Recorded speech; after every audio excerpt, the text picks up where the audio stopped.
Hey everybody, welcome to Monday Night Live in Lexington. My name is Kathryn Kauffman and I'm a psychic medium here in Lexington, Kentucky. Thank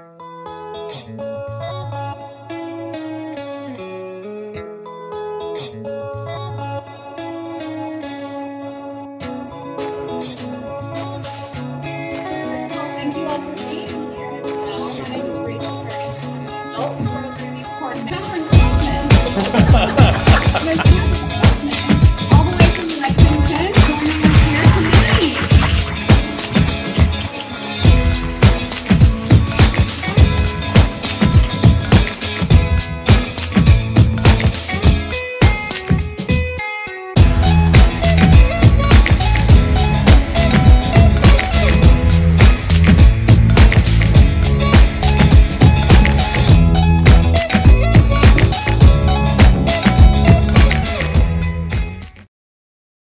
Welcome to my every Monday night show.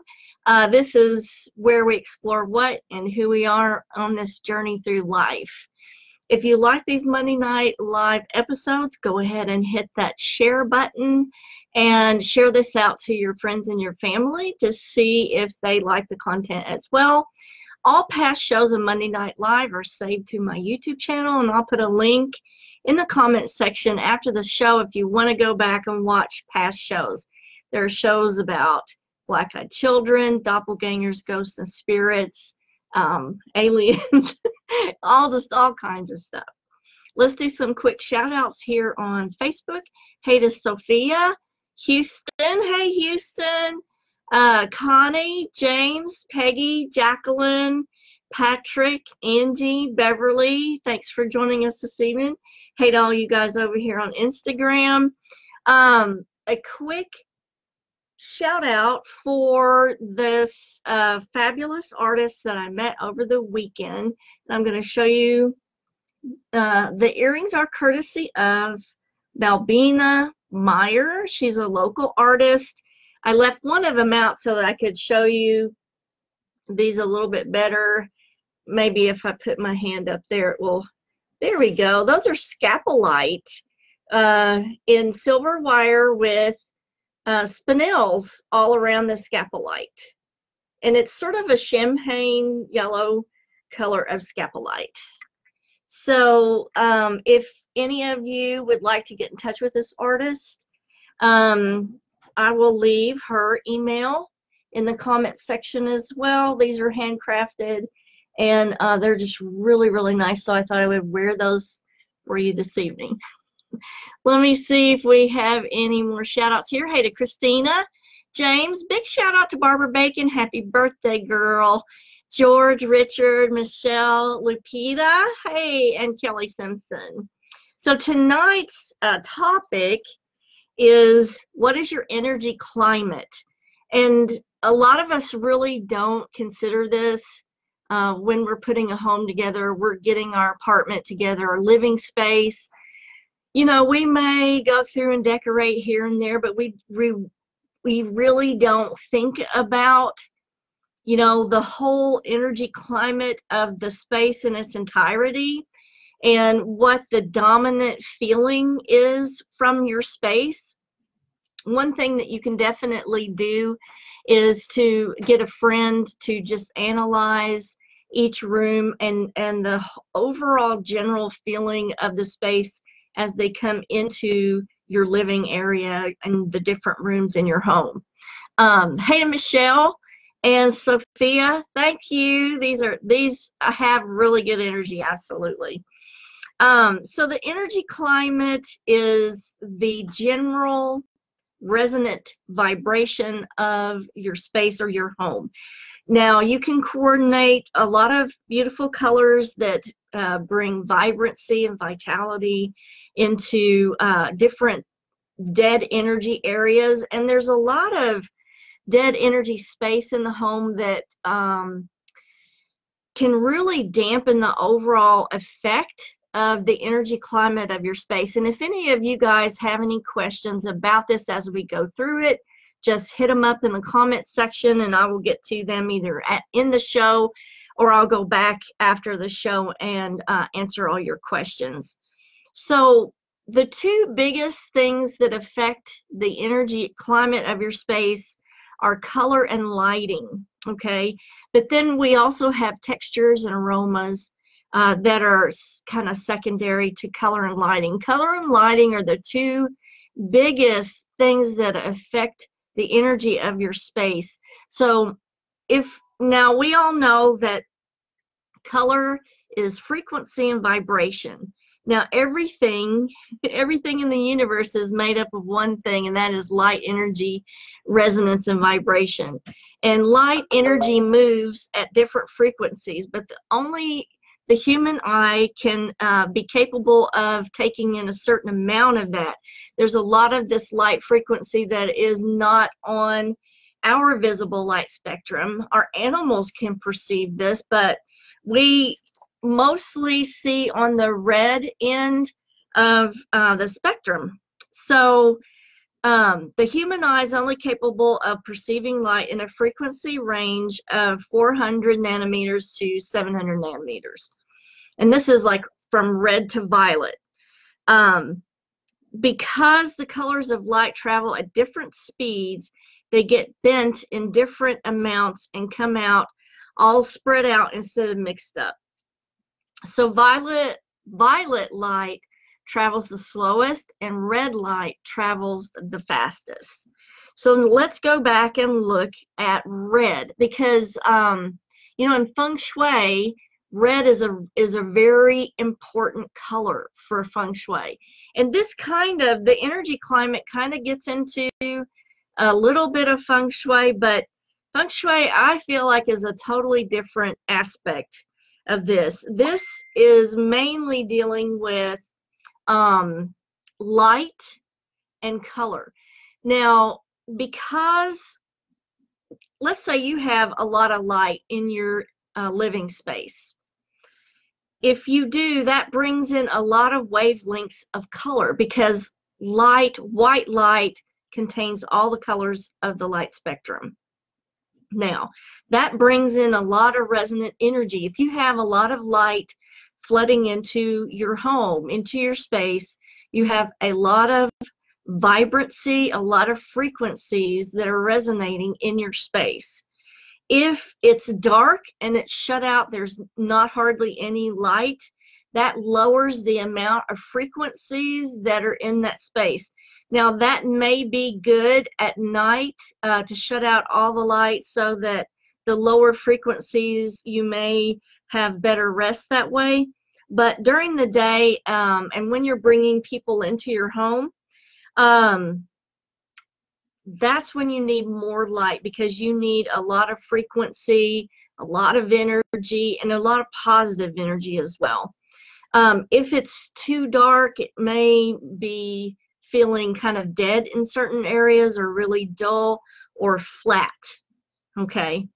Now, when we're looking at, we're going to go over textures and aromas really, really quick before we get into the colors, because the colors are the most important vibration. So the textures that are on your furniture or around your home are really important too, because they convey certain energies. If you have rich velvets, that has a resonant feeling of comfort, softness, richness. If most of the furniture is covered in cottons, that gives a real cooling, homey type of feeling. If most of it is synthetic fabric, that kind of lends sort of a modern, kind of chic type of resonant feeling. If a lot of the stuff is leather, that really gives you a really grounded, solid type of feeling. So it not only, the energy climate of your home not only affects you, but it also affects the animals that are in the home as well. So you need to consider that too. It affects your moods, it affects your body. So let's look at the colors and the color schemes. So the first one that we're going to go over is red, because it's the base color. We're going to kind of work from the chakras up. So the first color is the red color. The resonant frequency of that is power, energy, life force, it's physical, it's grounded, it's abundance, vibrancy, it's the base chakra, it's our grounding to the earth, our feeling of stability and being solid and being safe. So Sophia says, aromas, people always forget though. Cooking in the home, laundry smells, open wood fire, these are things from our history. Fireplace light hits a wide color scheme. Yes, it does, Sophia. I absolutely love the wood fire because it not only puts the light into a kind of an ambient light into the space, but you're also getting that aroma of the wood. So you're getting grounding from that. You're getting the red hues from the fire that make you feel grounded and safe and cozy and connected. But let's say you walk into a home and they've just been cooking fish, or they have a lot of dogs or cats. The aroma, I mean, the energy of the space may be great, but if the aroma is not, then your guest is going to feel immediately kind of put off. Now, your nose will adjust to that aroma within about a half an hour, but you know, there are things that we can do, aromatherapy diffusers, and there's other tricks and tips. I'm sure that people out here with pets and stuff can chime in and let us know what tips and tricks they use to keep the aromas from having pets down. But the color of Mother Earth is this reddish hue, and that is extremely comforting. So if you have like an area that is feeling cold or not really energetic, maybe flat, you might want to bring some red into that area. Bourbon fixes this. Okay, back to bringing red in. Now, a lot of people who want more romance in their life, more sexuality, will decorate their bedroom with the color red. Now, that's all well and fine for sex and that kind of thing, but not for sleep, okay? So you're going to find that if you do too much in the red, and you may have to tone that down with some oranges and yellows in there to provide a little bit more peacefulness and sleep-wise. But some of the stones to work with, if you're wanting to bring more vibrancy into the area, would be red agate, bloodstone, red jasper, hematite, garnet, ruby, pyrite. Mahogany obsidian is a really, really good one. I love that one. Red carnelian, copper, and strawberry quartz. Hey to Susie, Mindy, and special shout out to Grace Bonepel. Big kiss to you. Hope you're doing okay. And a shout out to Stephanie and Valerie. Allergies have got me good tonight. So now we're working our way up the chakras. Let's go on to orange. Orange is very harmonious, beautiful. It's, again, sexuality, but with a bit of creativity, acceptance, bonding, expanding awareness. So we're starting to open up a little bit of awareness by using orange. It's a very creative type of color. So orange might be a color you would want to use in a room where you're working. Let's say you have a home office and you do a lot of creative type of work in it. You might want to put a lot of orange or orange hues with yellows into that home office to bring that resonant creative flair into that area. It's also orange is mindfulness, patience, perseverance, and deep insights, which really goes well along with the creative workspace for the person who works out of their home. So orange hues and yellows or golds would be a really good one for the home office. Now, the orange also uses gut feelings, excitement, extroversion, deep delight, which can really be satisfying in a home office type of setting. So really consider orange, yellows, and golds for a home work area, home office. So crystals that you might want to use in that particular instance would be agate, amber, orange coral, orange topaz, orange calcite is a really good one. And let's see, orange spinel, orange garnet, and orange zircon, and sunstone. Sunstone's a really uplifting one to use for that. Now let's move on to yellow. We're working our way up through the chakras. So yellow is happiness, individuation, assimilation, clarity, knowledge, direction, sunlight, the will and the power of the person is in that solar plexus that's normally directed out, self-will, wisdom. So if you had like a little area where you did prayer work, this would be a good little area to decorate with yellow. So it's a very uplifting type of resonant energy from the yellow, okay? If you need extra willpower for something, that's when you would decorate with the yellow. It's teaching of wisdom, mindfulness, spiritual stuff, mental clarity, again, organization, structured thinking. So that's why I was thinking yellows and oranges and golds together in that home work area would be absolutely perfect. Hey to Sam and Susie, nice to see you, and Valerie. Okay, now crystals that would be great to decorate with for your space is golden yellow topaz, amber citrine, yellow calcite. Golden beryl is phenomenal.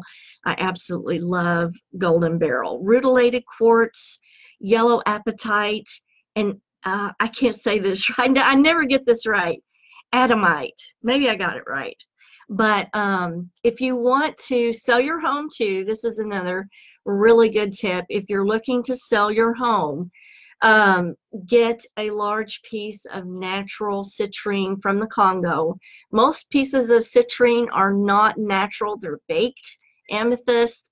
And if you can get a hold of a Congo citrine and place it, program it for selling the home, imparting a really uplifting, happy type of vibration, and put it in the middle of the home, that will amplify that energy and it will help you sell the home a lot faster. Hey to Patty Ann, thanks for joining us this evening. Hey to all you guys over here on Instagram. Okay, so moving on up, we are at the heart chakra, which is green, and that one is a very abundant, that's the abundance, okay? It's also connected to plants and growth. It's connected to the feelings of, you know, refreshment, rejuvenation. So it is a big, huge healing type of resonant energy that comes off of that green wavelength. It's a kind of a bridge between yellow and blue. So we have a lot of the energies from yellow and a lot of the energies from blue intermingling with green. It's healing, regenerative, it's compassionate, it's very much in harmony with nature. This is an extremely relaxing type of energy, especially coupled with gold. And it's also, it procures and causes a lot of feelings of generosity. It helps with sound judgments and decisions, and that leads to the prosperity of it. It's very centering to and very grounding. It's the communication from the heart. And so crystals that you might want to decorate with for this in these areas would be jade, malachite, olivine, emerald, green tourmaline is a really good one. Aquamarine, and more so if it's on the greener side, green apatite. Hedonite is a really happy uplifting and grounding type of mineral. Green calcite, green apophyllite, and green garnet. Now, what room would be really good for this type of energy would be the washroom, bathroom, and any kind of relaxing areas like an ante room or whatever, because this energy is also very cleansing and rejuvenating and refreshing. So Leanne says, hey, beautiful lady, back to you. Sophia, we sold our mother's estate after putting the citrine there and giving a geode to another connected friend. Thank you. You are so very welcome. It is a really good little trick and tip to use to sell a property if you're having trouble moving it. So it works really well. Okay, moving on up, we are at the throat chakra, which is blue. And this is the first part of the color spectrum that's on the cooler side. So now we're getting into the cooler type of colors. And remember, these are the slower resonant frequencies than the warmth of the reds, orange, and yellows and greens. So blue is transition, the door to the other side. It's our access to our subtle energies. It's a connection. It's a two-way connection with source and ourselves. It helps us realize that we're part of the divine light and we have divine protection. Blue is kind of a call to total faith and peace. And it's a divine communication made manifest. And it's also one of the best energies here to create or to manifest in a positive way. So, and it brings about or causes change. Have you ever heard the saying, out of the blue, meaning creation from nothing? Something came out of the blue. It hit you out of the blue, or literally out of heaven. You've heard that saying before. This is the piece of this blue color. So blue is a really good spiritual type of resonant energy. Now, if your blue is out of balance, like being blue or being depressed, what that is telling you is that there's a disconnection between you and source, you and universe, and that has created maybe the moodiness or the depression and isolation. Because you remember, this resonant frequency of blue is to connect you with divine light, divine source, and to obtain that protection from source. So Leanne said, will you be posting this later? Oh, Leanne, all of these videos are loaded up onto my YouTube channel, and this one will be on there by Friday. So this will be saved on the Facebook page, because I'll make sure that I hit save on it. And you can go back and watch the rerun here on Facebook, but you can also watch it later on the YouTube channel. And I'm going to leave a link to the YouTube channel in the comment section after the show. If you guys enjoy these Monday night shows, hit that share button now and share this out in your feed. I do so appreciate it, and it does help me quite a bit. Okay, so let's look at crystals maybe that you can use to decorate with. To bring that blue resonant energy in would be blue sapphire, blue turquoise, one of my favorites, lapis lazuli, azurite, blue topaz, angel light, which has got such good energy, anhydrite, blue lace agate, celestite, kyanite, sodalite, blue calcite. You can also use rainbow moonstone because it's got a really nice blue flash on it. Blue chalcedony, which is one of my all-time favorites. So now moving on up, because we've just got a few more minutes left, we have royal blue, Some people call it indigo.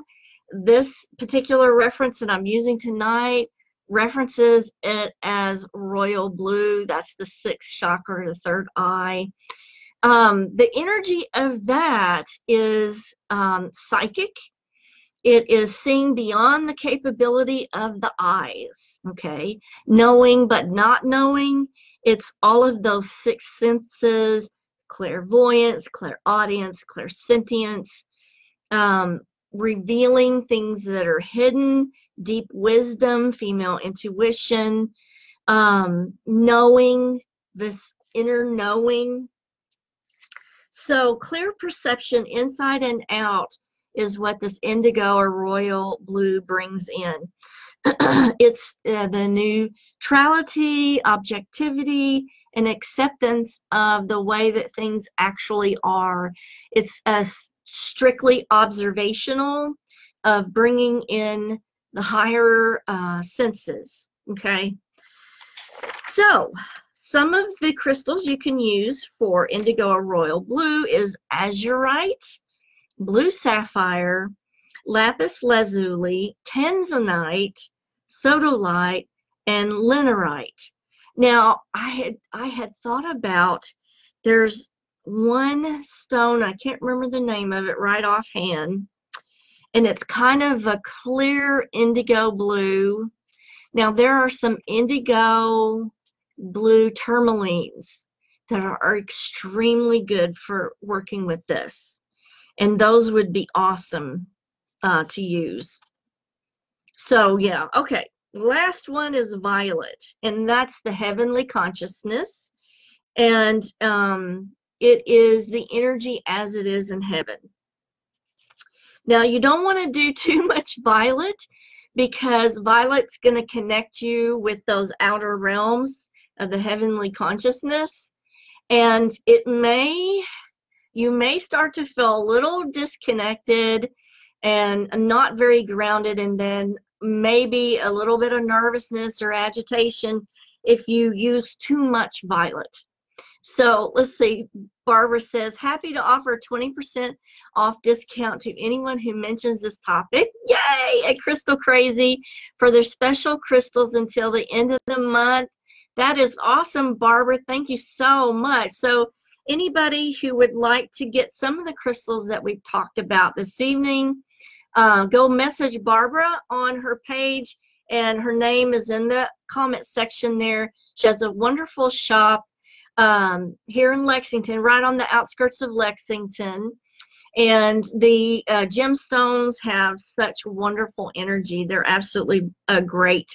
And she says if you mention this topic to her of energy climate, you can get 20% discount. Thank you so much, Barbara. That's so wonderful of you. Hey to Jasmine, Robin, and Teresa. Okay, so violet, violet represents closure of the earthly issues and kind of a settling of the mind on the higher consciousness. It's kind of a resolution within yourself between the body and the soul. But now, like I said, if you use too much of the violet, you're going to feel disconnected and not really grounded. So use a little bit. Maybe in a home prayer area, I would use the violet, especially like if you have a little area that's maybe a little shrine to somebody who passed away. I would definitely use a little bit of violet right around that area, just to put that energy of spirit right around that, or white. But remember, white is all of these colors together. White is all of the colors resonating together. So some of the violet crystals that you can use is amethyst, and amethyst is one of the first crystals that a lot of people will get when they're starting their collection, or when they're first getting into gemstones.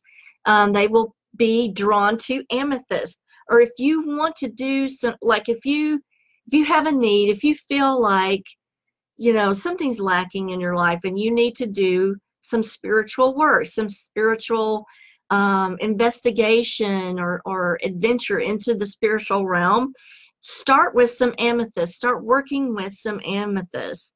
You can also use sugilite, charolyte. Purple fluorite is a really good one. And if you guys didn't know about it, we have a fluorite mine in Kentucky. It's in Marion, Kentucky. It's more towards western Kentucky. It's called the Ben Clements Mine. And I think they only allow you to dig at certain times of the year. In spring, April-ish, I think is one of those. So if you are a rock hound like me and you want to go dig some fluorite, I will put the link to the Ben Clements mine in the comments section in case you want to take an expedition and go on an adventure and dig some stones. So there's 2 other violet crystals that you can use.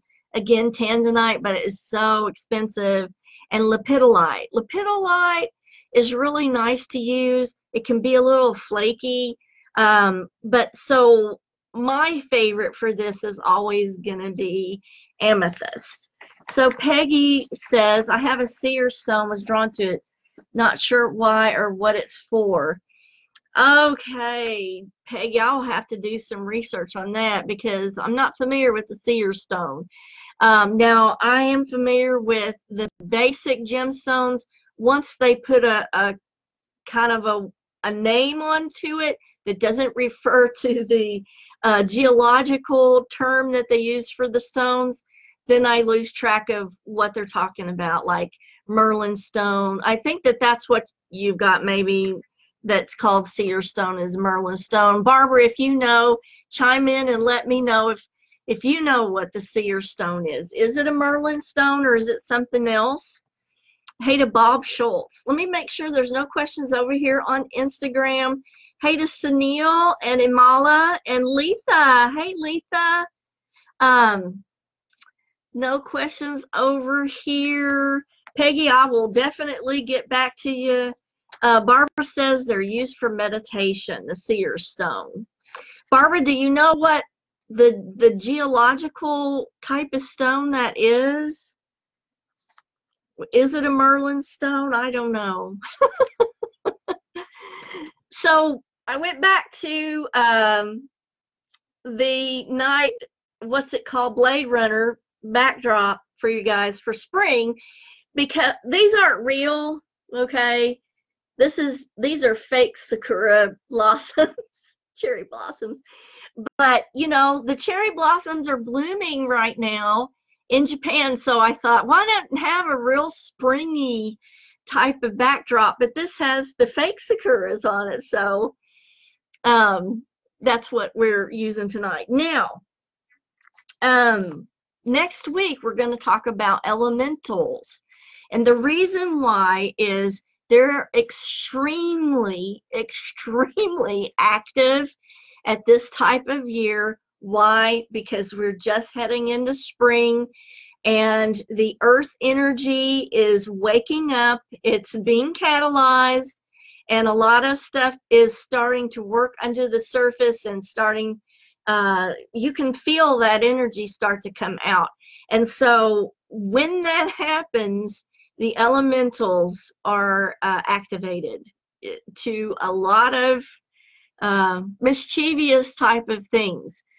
Now, I've been called out to several thoroughbred barns with complaints of their horses being kind of pestered by these type of creatures. So we definitely need to talk about them at this time of year and what we can do to mitigate some of the mischievous goings on that elementals can get into, and they can pester your dogs, your cats, your horses, and other things, and we'll get into that. So until next Monday, kisses from Kentucky, and I will see all you guys later. Catch you on the other side.